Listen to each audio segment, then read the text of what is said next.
मौलाना सैयद सफ़ी असगर साहब बसीरत अफरोज़ तकरीर फरमा रहे थे। अब मैं गुज़ार हूँ आले जनाब मौलाना आज़म ख़ान सुल्तानपुरी साहब से कि वह आएँ बारगाह मौला में नजरान क़िदरत पेश फरमाएँ, बावाज़ बुलंद नारे सलवात से इस्तक़बाल फरमाएँ। हज़रात सलाम अलैकुम। सादिज़ा की इजाज़त से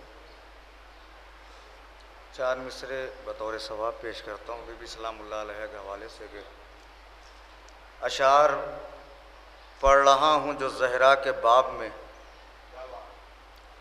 अशार पढ़ रहा हूँ जो ज़हरा के बाब में, देखूँगा आज मैं भी मोहम्मद को ख्वाब में। अशार पढ़ रहा हूँ जो ज़हरा के बाब में, देखूँगा आज मैं भी मोहम्मद को ख्वाब में।